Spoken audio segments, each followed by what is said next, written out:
कर्म बड़ा या भाग्य। कर्म और भाग्य के इस विषय पर हमेशा से बहस होती आ रही है कि कर्म बड़ा है या भाग्य।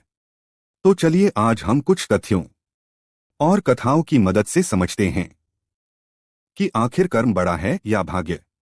नमस्कार दोस्तों, स्वागत है आप सभी का। आज की इस वीडियो में आप देख रहे हैं धार्मिक उपदेश टीवी। तो चलिए शुरू करते हैं। आज की प्रस्तुति। कर्म और भाग्य का संबंध ऐसा है कि यदि कर्म नहीं किया तो भाग्य का निर्माण ही नहीं हुआ। श्री रामचरितमानस में कहा गया है, कर्म प्रधान विश्व करी राखा, जो जस करी ही सो तस फल चाखा। श्री गीता जी में भगवान ने कहा है, कर्मण्येवाधिकारस्ते मा फलेषु कदाचन मां कर्मफल हेतुर्भुर्माते संगोस्त्व कर्मणि। भगवान कृष्ण ने अर्जुन को कहा कि राज्य तुम्हारे भाग्य में है या नहीं यह तो बाद में, पहले तुम्हें युद्ध तो लड़ना पड़ेगा, अर्थात तुम्हें अपना कर्म तो करना पड़ेगा, अर्थात तुम्हें अपने स्वजनों के खिलाफ युद्ध तो लड़ना ही पड़ेगा, तभी तुम्हारे भाग्य का निर्णय हो सकेगा। पूर्व जन्मों में या पूर्व समय में हमने जो भी कर्म किए उन्हीं सबका फल मिलकर तो भाग्य रूप में हमारे सामने आता है। भाग्य हमारे पूर्व कर्म संस्कारों का ही तो नाम है और इनके बारे में एकमात्र सच्चाई यही है कि वह बीत चुके हैं, अब उन्हें बदला नहीं जा सकता। लेकिन अपने वर्तमान कर्म तो हम चुन ही सकते हैं। यह समझना कोई मुश्किल नहीं कि भूत पर वर्तमान हमेशा ही भारी रहेगा, क्योंकि भूत तो जैसे का तैसा रहेगा, लेकिन वर्तमान को हम अपनी इच्छा और अपनी हिम्मत से अपने अनुसार ढाल सकते हैं। इसका अर्थ यह हुआ कि हम अपना कार्य करें, फल की चिंता बाद में करें।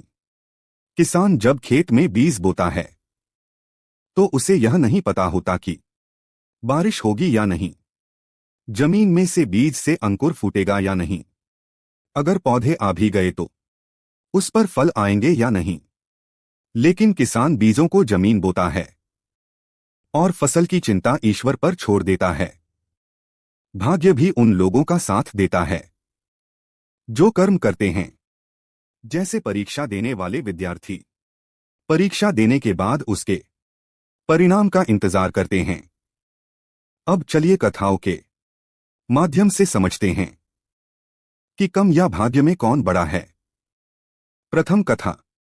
एक बार देव ऋषि नारद श्री हरि से मिलने बैकुंठ धाम पहुंचे। देव ऋषि नारद श्री हरि विष्णु से कहने लगे कि प्रभु, पृथ्वी पर आपका प्रभाव कम हो गया है। पाप कर्म करने वालों को शुभ फल मिलता है और पुण्य कर्म करने वालों को बुरा फल मिलता है। भगवान विष्णु कहने लगे कि देव ऋषि नारद, सब कुछ तो विधि के विधान के अनुसार ही हो रहा है। नारद जी कहने लगे कि मैं पृथ्वी पर देखकर आया हूं कि पुण्य कर्म करने वाले को बुरा फल मिला और पाप कर्म करने वाले को अच्छा फल मिला। श्री हरि कहने लगे कि आपने पृथ्वी पर ऐसी कौन सी घटना देखी है, विस्तार से कहे। नारद जी कहने लगे कि प्रभु, एक गाय दलदल में फंसी हुई थी। एक चोर वहां आया, वह गाय को बाहर निकालने की बजाय उस पर पैर रखकर दूसरी ओर चला गया। वहां उसे स्वर्ण सिक्कों से भरी थैली मिली। कुछ समय पश्चात वहां एक ब्राह्मण आया। उसने पूरी ताकत लगाकर गाय को दलदल से बाहर निकाल दिया। आगे जाकर उसे ठोकर लगी और वह गड्ढे में गिर गया। गिरने के कारण उसे चोट लग गई। प्रभु, यह आपका कैसा न्याय है? भगवान विष्णु कहने लगे कि जो भी हुआ नारद जी, न्याय संगत ही हुआ। उस चोर के भाग्य में खजाना लिखा था, लेकिन इस पाप कर्म के कारण उसे केवल एक थैली स्वर्ण मुद्राएं ही मिली। उस ब्राह्मण के भाग्य में मृत्यु लिखी थी, लेकिन गाय को बचाने के पुण्य कर्म के कारण उसकी मृत्यु ठोकर लगकर चोट में परिवर्तित हो गई।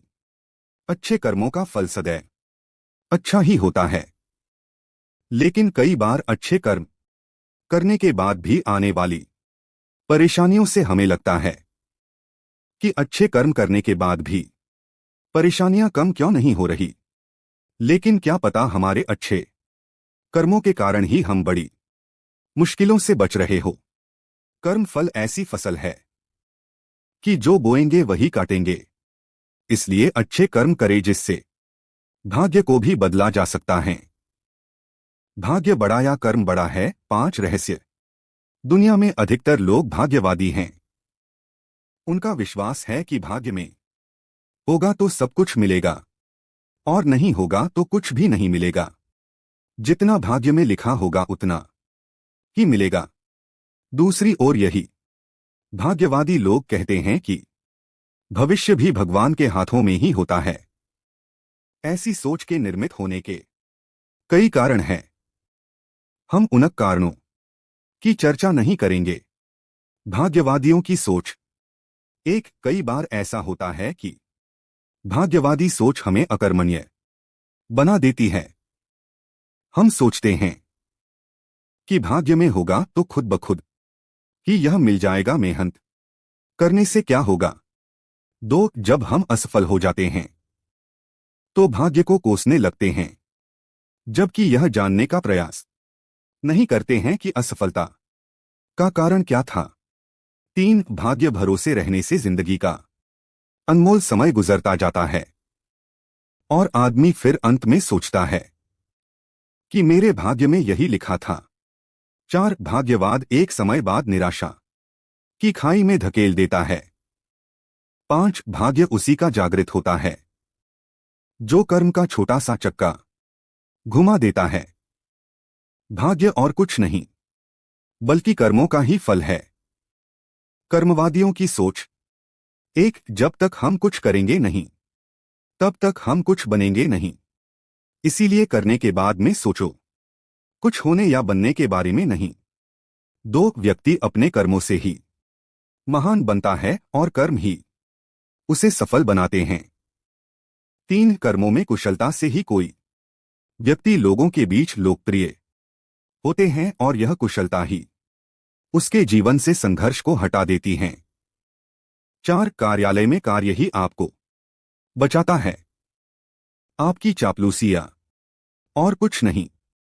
कार्य करने वाले कभी भी भूखे नहीं मरते हैं, चाहे कितने ही संघर्ष क्यों ना उनके सामने खड़े हो।